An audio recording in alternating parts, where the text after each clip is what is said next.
साथियों नमस्कार, जोहार, गुड मॉर्निंग, आदाब सभी साथियों को। कैसे हैं आप लोग? आशा करते हैं सब अच्छे से होंगे और अच्छे से नहीं होंगे तभी मैंने ये वीडियो बनाया है। मैं मानता हूँ अभी इस समय बहुत ही ज़्यादा पैनिक माहौल आपके यहाँ बना हुआ है। बहुत सारी बच्चियाँ हैं, बहुत सारे ऐसे बच्चे हैं, बहुत सारे मेरे मित्र हैं जो लगातार मुझे फ़ोन कर रहे हैं कि आखिर ड्राफ्टिंग में किन किन बातों का वर्णन किया गया है, क्या है आखिर उस ड्राफ्टिंग में। और इस ड्राफ्टिंग के बारे में मैं आप लोगों तक एक जानकारी साझा कर रहा हूं। जी हाँ साथियों, सरकार की ओर से जो सुप्रीम कोर्ट में जवाब दाखिल किया गया है, जो सरकार ने ड्राफ्टिंग तैयार करके सुप्रीम कोर्ट में सबमिट किया हुआ है, उसमें किन किन बिंदुओं पे किन किन तथ्यों के बारे में बात किया गया है, मैं उसी चीज पे आपके सामने बात करने जा रहा हूं। उसी चीज को मैं आपके सामने साझा करूंगा, जिसमें से मैं आग्रह करूंगा उन तमाम स्टूडेंट से जो टीजीटी हैं, पीआरटी हैं और पंचायत सचिव हैं, इन तमाम अभ्यर्थियों से मेरा आग्रह होगा कि आप वीडियो को शुरू से लेकर के अंत तक देखें कि जो केस सुप्रीम कोर्ट में है उस पे 28 तारीख को होने वाली सुनवाई में कितना अहम योगदान रहेगा सरकार के इस ड्राफ्टिंग का। कि सरकार ने जो ड्राफ्टिंग दिया है, क्या वो ड्राफ्टिंग वो सरकार डिमांड कर रही है या फिर सरकार प्रे कर रही है, सरकार सुप्रीम कोर्ट से गुहार लगा रही है। तो इन तमाम चीजों को, तमाम तथ्यों को समझने के लिए आप हमारे साथ इस वीडियो में पूरा अंत तक बने रहें। मैं अभी आप लोग के सामने इस वीडियो से जुड़ी, मतलब कि इस ड्राफ्टिंग से जुड़ी सारी जानकारी आप लोगों तक दूंगा। अगर मैं आप लोग को दूंगा तो शायद आप लोग को ज्यादा मजा नहीं आएगा, लेकिन ये जानकारी जो है मैं आप लोगों को वैसे एक स्टूडेंट, ऐसे कैंडिडेट के माध्यम से दूंगा जो लीगल टर्म्स को काफी अच्छे तरीके से समझते हैं। ऐसा नहीं कि हम लोग नहीं समझते हैं, समझने के बाद भी वो लगातार सुप्रीम कोर्ट में टकटकी निगाहों के साथ वो चीजों को समझ रहे हैं और उसी चीज को आपके सामने मैं प्रस्तुत कर रहा हूं। और मैं अभी आपके सामने एक मित्र की बातों को सुनाऊंगा, एक मित्र को आपके इस वीडियो में रखूंगा और वो तमाम चीजों को, तमाम लीगल पहलुओं को बहुत ही अच्छे तरीके से, स्पष्ट तरीके से आपको समझाने का प्रयास करेंगे। और उसके साथ फिर हमारा अगला स्टेप क्या होगा, हमारा अगला कदम क्या होगा, उन तमाम पहलुओं पे भी विचार करेंगे। तो साथियों, मैं आप लोगों से गुजारिश करूंगा कि वीडियो में बने रहें। मैं बने रहने इसलिए बोल रहा हूं क्योंकि सुबह से मुझे बहुत सारे बहनों का, बहुत सारे भाइयों का कॉल आ चुका है और लगातार बहुत परेशान दिख रहे हैं, पैनिक दिख रहे हैं कि आखिर क्या होगा, हमारे बारे में क्या कोई गलत स्टेप तो नहीं जा रहा है, आखिर सरकार ने जो ड्राफ्टिंग वहां पे दिया हुआ है, सरकार ने जो जवाब दाखिल किया है, उससे हम कितना प्रभावित होंगे और अगर प्रभावित नहीं होंगे तो उससे मेरा क्या लाभ है।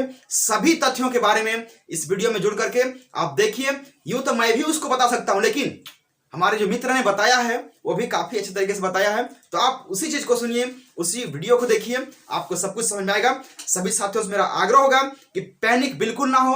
28 तारीख को हम सबके लिए और आप सबके लिए बहुत ही शुभ दिन है, इसीलिए सबकी निगाहें अब पहुंची हुई है सीनियर एडवोकेट पर। तो उस पर भी विचार करेंगे, बात करेंगे। मैं रात को लाइव आकर के बाकी बातें आप लोग को स्पष्ट समझा दूंगा, जानकारी दे दूंगा। फिलहाल आप लोग ये ऑडियो जो आपके सामने आ रहा है, ये जो वीडियो आपके सामने आ रहा है, आप इसे गौर से सुने, समझे साथियों। सभी साथियों का मेरा बहुत बहुत शुक्रिया, धन्यवाद। जय हिंद, जोहार, झारखंड, खतियानी एकता जिंदाबाद। नमस्कार साथियों, खुदा हाफिज, bye bye, take care, best of luck. दोस्तों, अभिनंदन आप सबों का। उम्मीद है आप सभी अच्छे होंगे। कल से मुझे कई साथियों के कॉल आए, विभिन्न दोस्तों ने मुझे मैसेज भी किया और कल से जो वायरल हो रहा है गवर्नमेंट का ड्राफ्टिंग, पल्लवी लांगर ने जो किया हुआ है सबमिट, उसको सोनी कुमारी की जो कंटेम्प्ट में फाइनल सुनवाई होने वाली है 28 नवंबर को, उसको लेकर के गवर्नमेंट का जवाब जो है, ड्राफ्टिंग जो है सो वायरल हो रहा है। इसको लेकर के आप सभी साथियों ने मुझे कॉल किया और बोला कि अक्षय जी प्लीज इसको क्लेरिफाई कीजिए कि है क्या। तो देखिए, सारे दोस्तों को पर्सनली मैसेज करना या कॉल पे जवाब देना पॉसिबल नहीं है, इसलिए जो मैं समझा आप लोगों को बता रहा हूँ। एक चीज और पहले क्लियर कर देता हूँ दोस्तों कि मैं समझता हूँ, हो सकता है अच्छा समझता हूँ, लेकिन मैं ही अच्छा समझता हूँ ये नहीं है, क्योंकि ये लीगल चीज होती है और सारे लोगों का अपना अपना तरीका है सोचने का, अपने तरीके से लोगों ने पढ़ा, विश्लेषण किया और समझा। लेकिन जो मैं पढ़ा वो मैं आपको बता रहा हूँ। देखिए दोस्तों, वही ऑलमोस्ट वही चीजें हैं, कुछ भी नई नहीं है, नया नहीं है इसमें। गवर्नमेंट ने, स्टेट गवर्नमेंट ने ड्राफ्टिंग के माध्यम से बताया है ऑनरेबल कोर्ट को कि अगर मैं लोएस्ट कट ऑफ से सिलेक्शन करता हूं, जैसा कि जजमेंट में उल्लेख है, मैंने पहले भी आपको बताया था कि ज्वाइन को बचाया गया है, जैसा कि पिछली हियरिंग में जज साहब ने भी इशारा किया, इंगित किया इस ओर, जस्टिस एम आर शाह ने, कि ज्वाइन सेफ है। उनकी सर्विस सेफ नहीं है, मतलब उनकी पोस्टिंग सेफ नहीं है, ज्वाइन सेफ है। इसका मतलब ये कि लोएस्ट कट ऑफ से बनाना है। तो लोएस्ट कट ऑफ से बनाने की स्थिति में 40,117 अभ्यर्थियों का चयन करना पड़ेगा। आई रिपीट, अगर लोएस्ट कट ऑफ से बनाया जाता है मेरिट तो 40,117 पोस्ट का करना पड़ेगा, और एडवर्टीजमेंट में मात्र 13,999 पोस्ट हैं। बाकी जो पोस्ट हैं 25% पीआरटी के लिए रिजर्व है। तो 13,999, तो गवर्नमेंट ने ड्राफ्टिंग के माध्यम से ये बात ऑनरेबल कोर्ट को बताई है कि अगर मैं लोएस्ट कट ऑफ से मेरिट बनाता हूं तो जितने सीट्स है मेरे पास उतने उसके तिगुने अभ्यर्थियों का मुझे चयन करना पड़ेगा, जो कि अपने आप में संभव ही नहीं है, क्योंकि इतना तो सृजित पद ही नहीं है गवर्नमेंट के पास। और चूंकि नियुक्ता गवर्नमेंट होती है तो ये तो पॉसिबल ही नहीं है, हो ही नहीं सकता, ये इम्प्लीमेंटेबल नहीं है। दूसरी बात जो गवर्नमेंट ने बताई है दोस्तों, उसने बताया है कि अगर मैं कंबाइंड मेरिट बनाता हूं जिसकी मुझे इजाजत दी जाए, मतलब उनका झुकाव है, गवर्नमेंट ने ये प्रेयर भी किया है, ये रिक्वेस्ट भी किया है और ऑनरेबल कोर्ट को ये बताया भी है। मैं पीएस पे भी आता हूं दोस्तों, लेकिन चूंकि पॉइंट से ही सबसे शुरू होते हैं तो समझिए, गवर्नमेंट ने बताया है ऑनरेबल कोर्ट को कि अगर मुझे स्टेट कॉमन मेरिट बनाने की इजाजत दीजिए, और स्टेट कॉमन मेरिट में आप मुझे बताइए क्या करना है, उनकी सर्विस को रिटेन करना है या मेंटेन करना है। क्योंकि अगर मैं बनाता हूं कंबाइंड मेरिट पूरे स्टेट का 17,786 पोस्ट पे, तो 2100 कुछ, अभी मुझे देखिए दोस्तों ध्यान में नहीं है, 2106 या कुछ कैंडिडेट्स बाहर हो जाएंगे जो ज्वाइन है। जी हाँ, ये चीज है। तो यही है दोस्तों, यही दो सार है।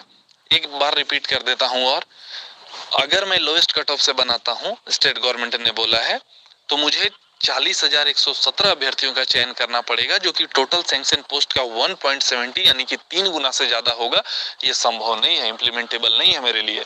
अपनी परेशानियां उन्होंने कोर्ट को बताई है। और दूसरी बात ये बताया है कि कंबाइंड मेरिट अगर मैं बनाता हूं, जो मुझे इजाजत दिया जाए बनाने का, प्रेयर भी है उनका ऐसा, तो उसमें 2106 कैंडिडेट बाहर हो जाएंगे और ये ज्वाइन है। तो इसके बारे में ऑनरेबल कोर्ट, जैसा उनका इंटेंट दिखता है कि नहीं उनको बचाना है, तो इसको लेकर के क्लेरिफाई करे और मुझे इसकी इजाजत दी जाए। उन्होंने ये भी बताया है कोर्ट को कि 40,117 अभ्यर्थियों का चयन इसलिए होगा क्योंकि 13 डिस्ट्रिक्ट लॉक था पूरी तरह से, और चूंकि वहां पे सिंगल वहां के अभ्यर्थी फाइट कर रहे थे, ऐसी स्थिति में कट ऑफ कम गया है वहां का, ऑब्वियस है। तो ऐसे में जो है 40,117 अभ्यर्थी आ जाएंगे।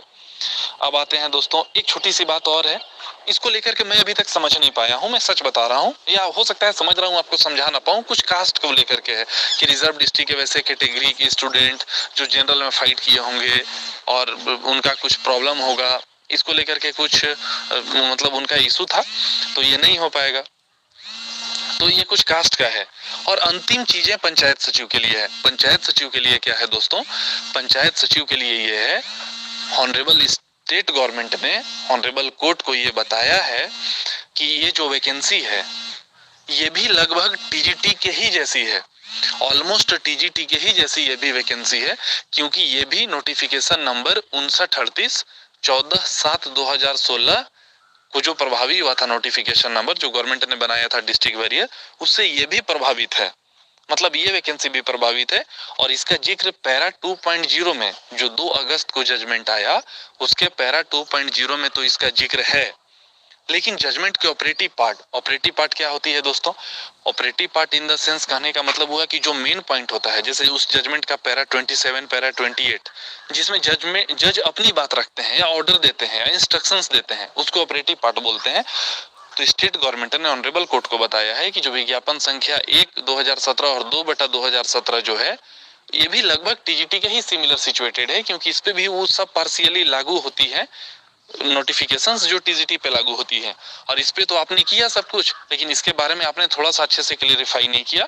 इन तमाम प्रेयर को समेकित करते हुए लास्ट में स्टेट गवर्नमेंट ने ऑनरेबल कोर्ट को बोला है कि प्लीज आप एक बार इन सभी मुद्दों को क्लेरिफाई कर दीजिए, ताकि मैं अच्छे से अपनी बात को, आपके जजमेंट को इफेक्टिवली का मतलब हुआ दोस्तों कि आपकी जजमेंट को मैं प्रभावी तरीके से लागू कर सकूं। इसलिए उपरोक्त बातों को क्लियर कर दीजिए आप अच्छे से। और इन सारी तैयारियों को लेकर के 28 को जा रही है स्टेट गवर्नमेंट। कुछ और बातें आपको बता, महाधिवक्ता, स्टेट के काउंसिल, जेएसएससी के काउंसिल सब कुछ वहां मौजूद रहेंगे। अगर सीरियल नंबर पहले आ गया दोस्तों, जिसकी उम्मीद बहुत ज्यादा है, क्योंकि छोटे छोटे मैटर ही टेकअप किए जाते हैं मंडे को, क्योंकि आमतौर पे जो सर्विस रिलेटेड या बड़ी केस होते हैं वो ट्यूसडे, वेडनेसडे और थर्सडे को सुने जाते हैं, जैसा मोशन हियरिंग में आप सबों ने देखा होगा। तो अगर ऐसा होता है तो बहुत जल्दी हमारा आ जाएगा। और स्पष्ट इंस्ट्रक्शन है दोस्तों, और क्लियर कट है कि उस दिन फाइनल हियरिंग हो जाने की पूरी पूरी पूरी संभावना है। ऐसा इसलिए बोल रहा हूं क्योंकि मंडे है, दूसरा कंटेम्प्ट केस है। एमआरसा का एक ट्रैक रिकॉर्ड रहा है कि कंटेम्प्ट को बहुत लंबा लेकर के नहीं चलते। और तीसरी बात, यहाँ कोई पार्टी डिले नहीं चाहती दोस्तों। अब पिछली बार ऐसा इसलिए होता था क्योंकि कोई ना कोई पार्टी डेट लेकर निकल जाती थी। इस बार ऐसा नहीं है। हर एक पार्टी, चाहे ज्वाइन हो, नॉन ज्वाइन हो, पंचायत सचिव हो, स्टेट गवर्नमेंट हो, ऑनरेबल कोर्ट हो, हर कोई चाहते हैं कि मैटर जल्दी क्लियर हो जाए। तो ये जल्दी क्लियर 28 को किसी कीमत पे हो जाना चाहिए। रही बात पंचायत सचिव की तरफ से वकील की, तो दोनों पक्षों के द्वारा प्रयास किया जा रहा है और संभवतः अंतिम नतीजे पे है। सब कुछ अच्छा होगा, भरोसा बनाए रखिए और फंडिंग कीजिए दोस्तों। जो लोग भी अभी तक नहीं किए हैं, सुन रहे हैं, ये लास्ट है। ये कहानी, ये 4 वर्षों की कहानी, संघर्ष, जज्बा, पीड़ा, शोषण जो भी हुआ, इस सारी चीजों का समापन 28 को होने वाला है। जीत ही जाएंगे, हम तो यही बोलेंगे। लेकिन अगर भगवान न करे ऐसा ना हो, तो फिर भी ये कहानी हमेशा हमेशा के लिए द एंड हो जाएगी, क्योंकि ऑनरेबल कोर्ट के कहने के बाद चीजें पूरी तरह से क्लियर हो जाएंगी। यही थी दोस्तों। अगर कुछ और भी अपडेट्स आता है तो मैं आप लोगों को उस अपडेट से अवगत करा दूंगा। नजर बनी हुई है चप्पे चप्पे पर, हर बारीक खबर पे नजर बनी हुई है। लिंक भी आप लोगों को देने की कोशिश करूंगा ताकि आप सभी लोग सुनवाई देख सकें। हमारे सेल्फी